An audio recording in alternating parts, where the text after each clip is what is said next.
All right, ladies and gentlemen, today is a very, very special day. By the way, if you didn't read the board where it says get a calculator form for, that means don't get a calculator form for. That makes place in Spanish and Swahili, ironically. We're not discussing yet. Are mountains like what? Height. Yeah, but I measured your height. Yeah. Yes. No! I know, this is just a good song. This one is timeless forever. What?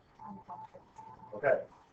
So today we begin a discussion of my favorite term because it makes you sound really, really smart. Trigonometric ratios. Trigonometric ratios. Ooh. So when you go home today and your mom or dad wants to engage you in a conversation, which they typically do with teenagers, they want to hear how your day is going, right? You don't want to talk to them at all. You want to try to get them away from you as quickly as possible. When they say, what did you learn today? Say, we went through an advanced study of trigonometric ratios. They'll usually leave you alone after that point because they don't want you to realize that they have no idea they have no idea what you're talking about. Sometimes it's so hard. Like, they're like, oh, so you basically do what word? What? How do you say it? Take off your earphones. It's really quick. Well, you have 2 ears, and you were, minimizing one, which means you were cutting your hearing in half. So I figured that might have a contributing effect on your ability to hear. So it had to do with her. I was not talking to you, C. Letter C. Thank you. All right. So, talking while I'm talking also diminishes your ability to hear. Okay, so trigonometric ratio. So we're going to get into that in just a second, but we're going to talk about this. How would you, if I said, hey, go measure that mountain, how would you measure that mountain, Joey? I would take a big fat ruler, I would put it up to the mountain. Okay, a fat ruler would measure height. A really long ruler. Thank you. Okay, a very long ruler. Have it trucked in. Yeah. Okay, none of y'all are going to get through geologists. Here's the point. Trigonometry, which is a mathematical study, just like algebra is and geometry is, developed from an understanding of the mathematical relationships around triangles, specifically right triangles, and the relationship between their size, the size of their sides, and the size of their angles, sides and angles. Now, we already know that there is a relationship between the angles in a triangle, right? What's the mathematical relationship between the angles? They all have 180 degrees, no matter what. Every triangle ever created in the history of the world, the sum of the interior angles measures 180 degrees. And then we also learned that there's something called the Pythagorean theorem that connects the mathematical relationship with the sides of a right triangle. What's that mathematical relationship?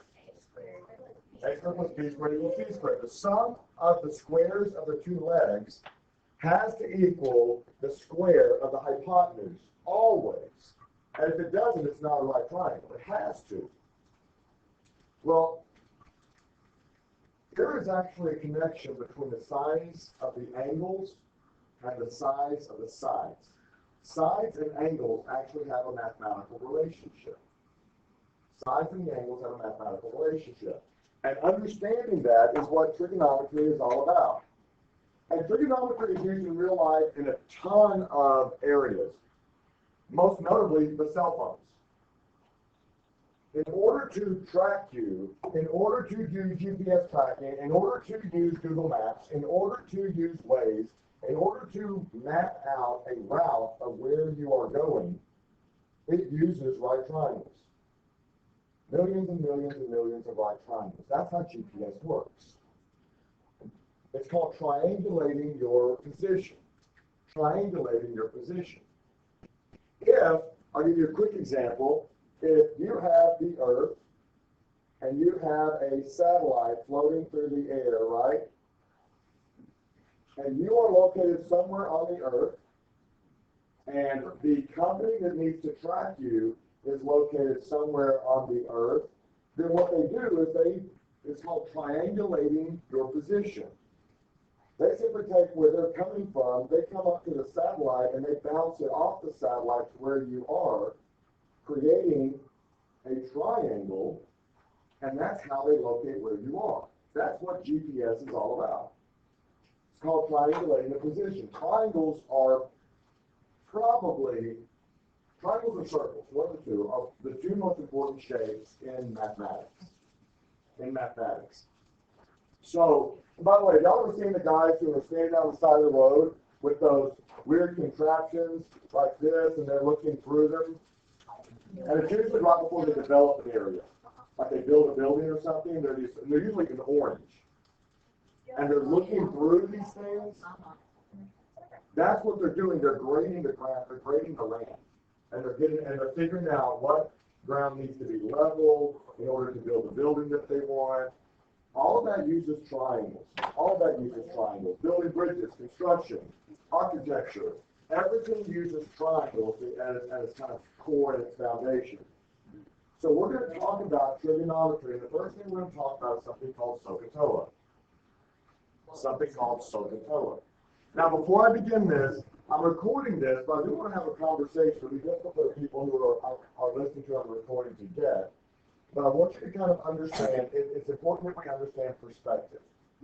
And what I mean by that, oh my goodness, you two, I'm about to separate this little funny little group. Actually, you were. She had just made an expression, and right before that, you had just whispered something to her because I was watching the entire thing. Next contestant, please. Ready? Okay. All right. So there are three angles and three sides of every triangle. There are three angles and three sides of every triangle. So I'm going to write on the board just so we kind of get it. So say we have let's make this up. Let's make a right triangle. Okay. So there are three sides to every triangle. It's called the hypotenuse, the opposite side, and the adjacent side. Has anybody ever heard the term adjacent? Your next door neighbor is adjacent to your house. Your next door neighbor's house is adjacent to yours. It basically means next to. Adjacent means next to. Opposite means across, right? Opposite means across. And hypotenuse, we all know how hypotenuse. How do we always find hypotenuse? Where's the right angle? Opposite to right angle. So what you need to do first when you're using trigonometry is understand how to identify those three sides. Just like in the Pythagorean theorem, I said always identify C first. You have to identify C first. In trigonometry, you have to identify the hypotenuse, that's easy. But then you have to determine which side is the opposite side and which side is the adjacent side. I'm trying to give you a demonstration. If I'm standing, it depends on where you're standing, really. If I'm standing here against the dry erase board, which wall would be opposite me?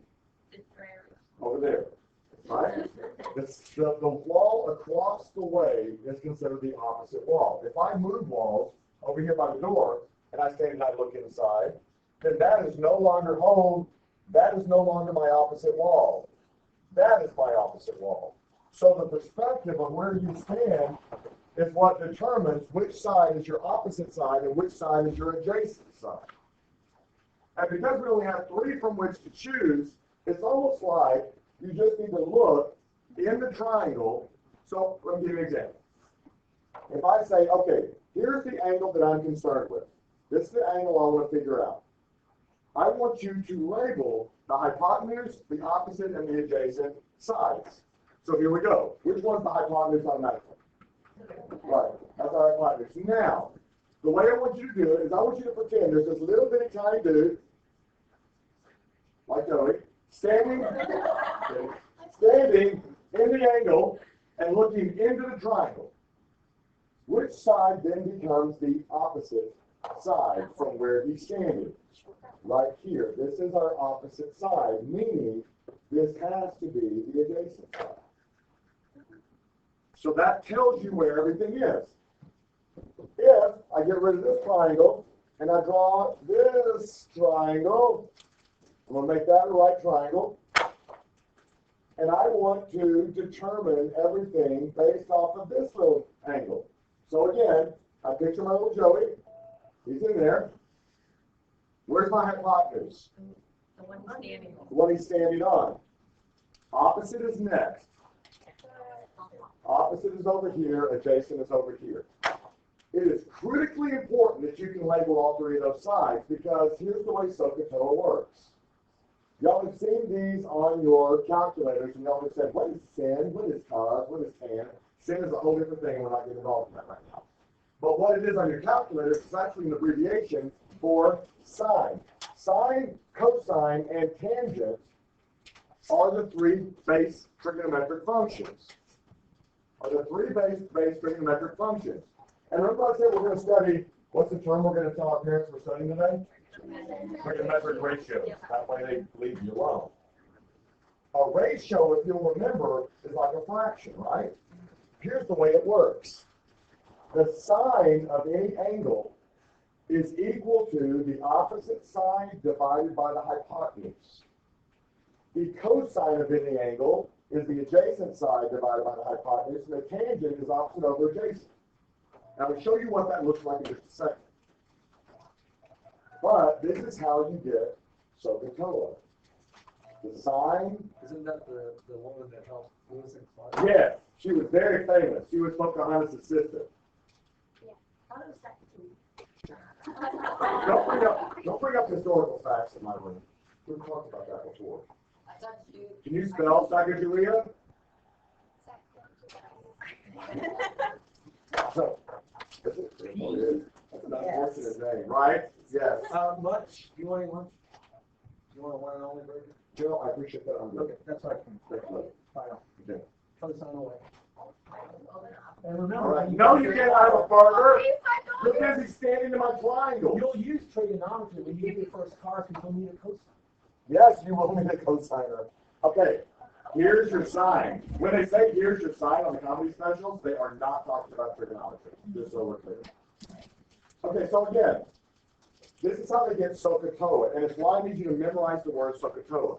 SOHCAHTOA. And it's because the sign equals SOHCAHTOA. The sine equals the opposite of the hypotenuse. The cosine equals the adjacent over the hypotenuse. The tangent equals the opposite over the adjacent. That's the way that it works. That's why we say SOHCAHTOA. Cool? So you need to memorize that word. The word means nothing. Don't look it up. I'll have to come back and go, I learned it in Cherokee. That means rising sun. No, it doesn't.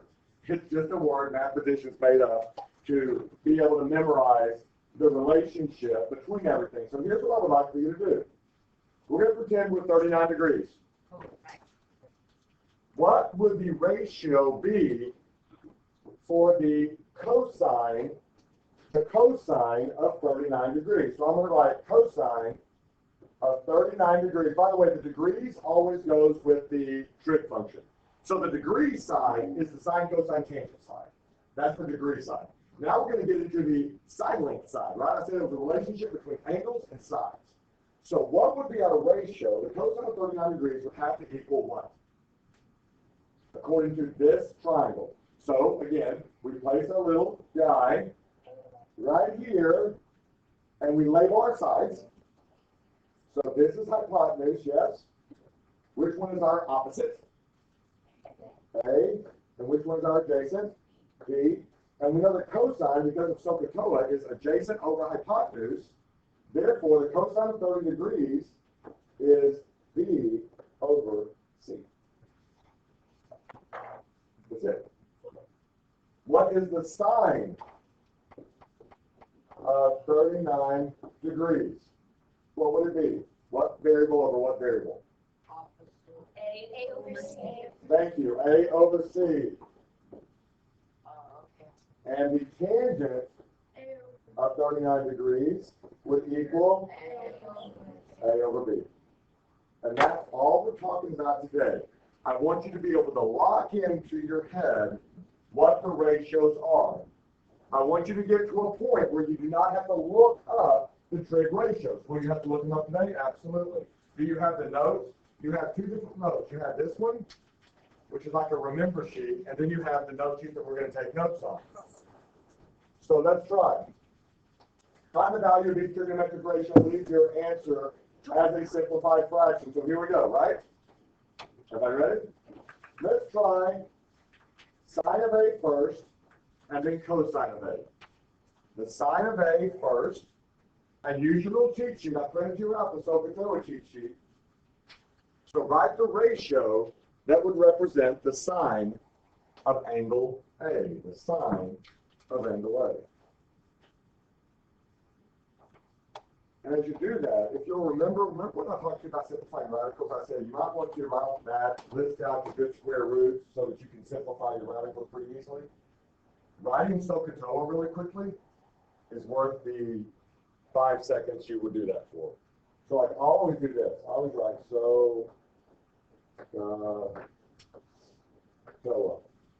right, just like that. Now, sine of A, okay, so here's my angle A, is the opposite 12 over the hypotenuse 13.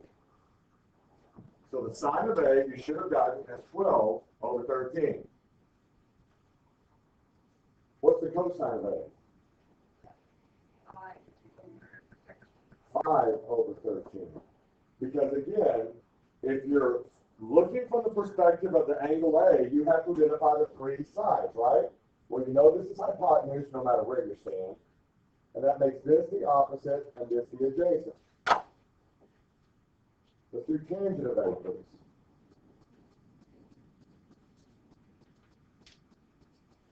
I'll change the position in just a second.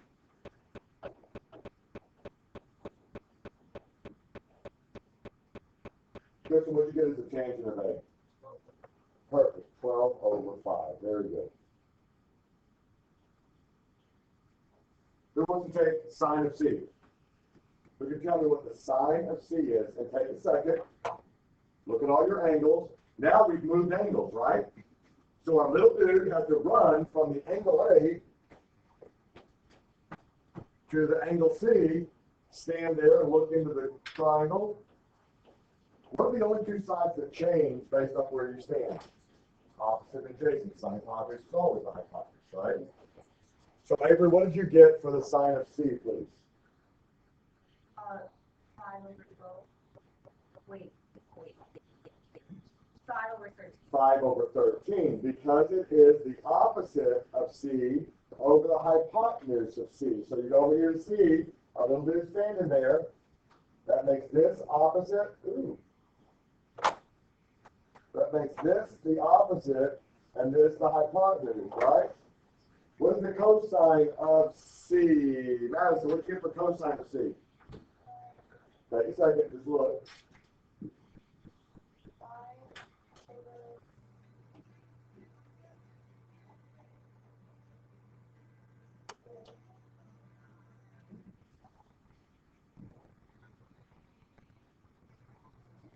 What two sides does cosine use? Cosine.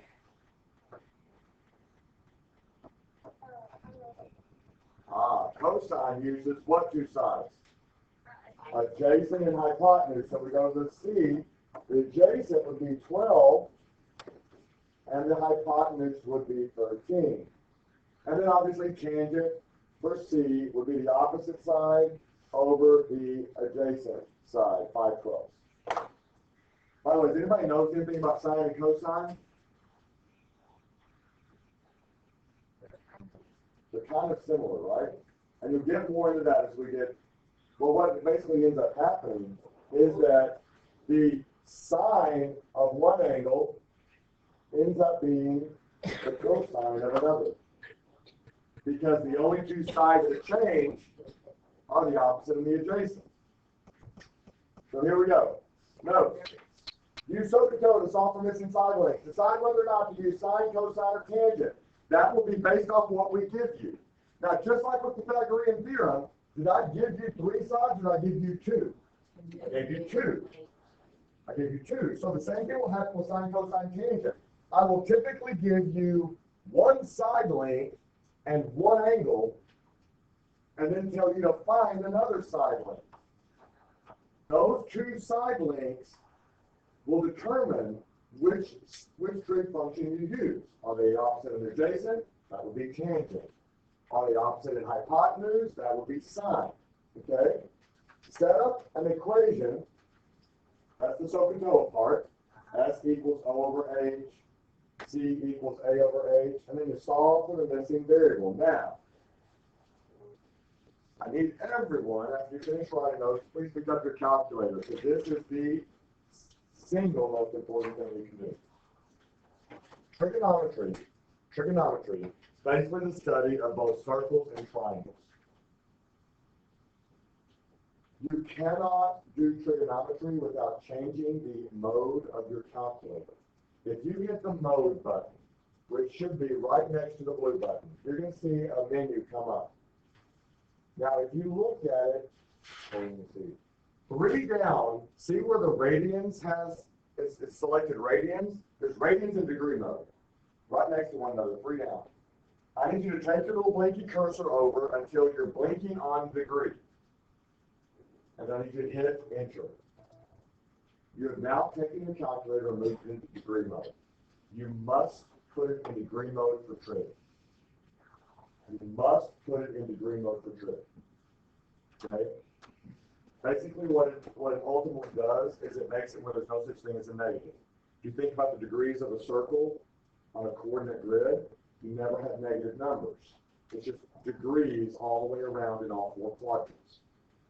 If you don't put it in degree mode, you end up with a negative number. You should not have a negative number as an angle measurement or a side measurement.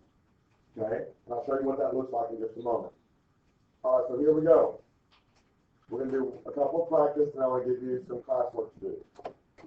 All right, so here we go. Looking at this triangle, we have an angle right here. And then we have this side and this side. So based off that angle, right off the bat, label your 3 sides. Okay, so that makes this our hypotenuse, yes? Which one is our opposite? The x, and that would make this the adjacent. Now, the adjacent has nothing to do with it because it's not labeled in any way. The only 2 sides with labels are the opposite and the hypotenuse. Which trig function uses O and H? Not sin, but sine, yes. So we're going to set up an equation. Here's what happens. You write sine of 37 degrees equals x over 16. Sine equals opposite over hypotenuse. Here's our equation. Any questions about how I got this equation? Fantastic. How do I get x by itself? What do I do to both sides? I multiply by 16. If I multiply both sides by 16, these 16s cancel and I end up with x equals 16 times the sine of 37 degrees. So now I'll pick up my calculator and I type in 16 times sine 37 and I hit enter.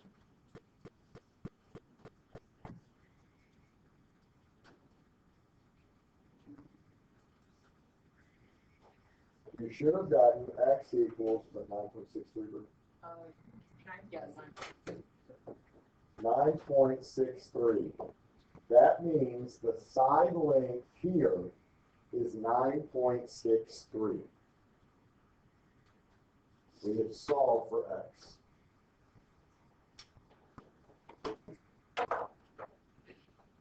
Any questions on that? Let's try the next one. We have 42 degrees. Which 2 sides are labeled of the 3 choices? The 3 choices are hypotenuse, opposite, and adjacent. Adjacent and opposite, right? So based off this degree, that makes this the opposite and this is the adjacent, right? So we don't have to use hypotenuse because it's not labeled. Which trig function uses O and H? No. Tangent, yes, that's what we're saying, tangent, right? Because it's totally. Tangent equals opposite over adjacent. So here we go. Tan 42 degrees, remember there's a degree side, and then the side length side is a ratio. Opposite over adjacent. I want to stop for a second. Is anyone not sure how I got that? All right, now I'm going to show you a math trick that you're going to like.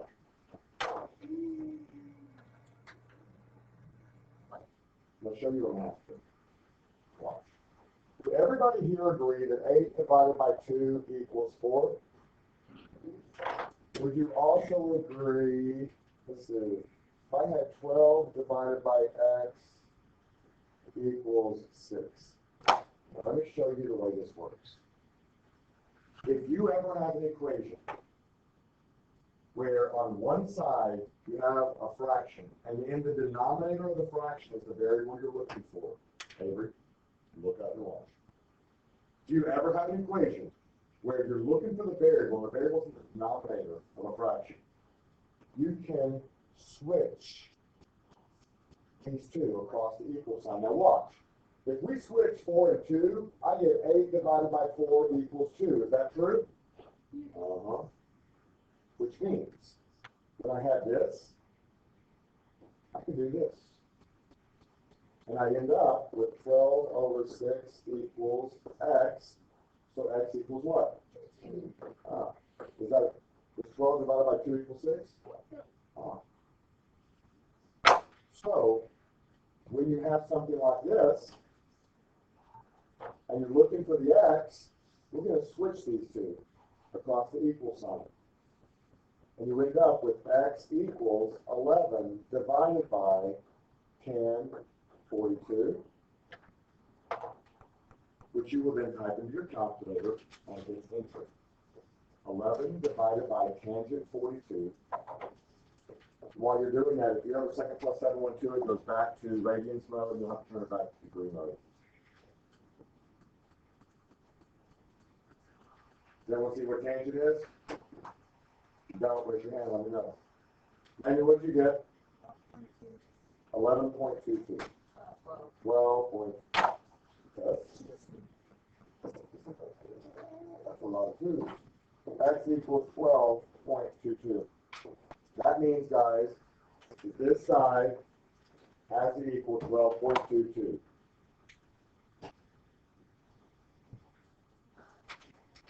Find the perimeter of rectangle ABCD. Or to have the perimeter, we have to have the outside things, right?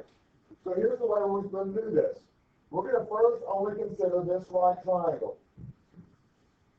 Right? Let's find this guy first. We'll make this x.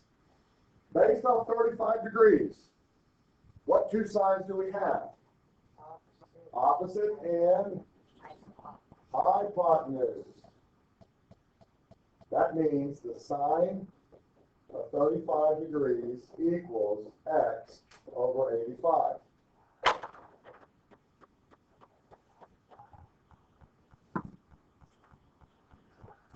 Then we multiply both sides by what? By the way, don't switch these. That doesn't do you any good at all. In this case, where the variable's on the top, you're just going to multiply both sides by 85, right? And what happens, you end up with 85 times sine of 35 equals x, and now you punch into your calculator.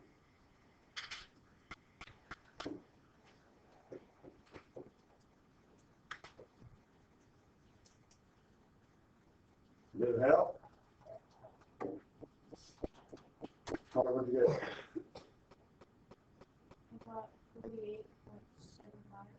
48.75. Anybody get anything different? Okay, what that means is this is 48.75 and this is 48.75. Can we find the perimeter yet? No. So now we have to go and we'll make this guy our y guy. So now instead of opposite and hypotenuse, we have adjacent and hypotenuse. That's a cosine. Very good. So now we know that the cosine of 35 degrees equals y over 85, So again, we multiply both sides by 85.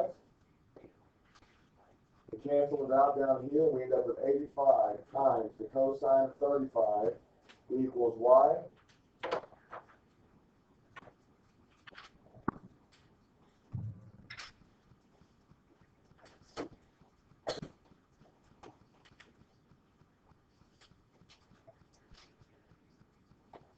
Who's got it?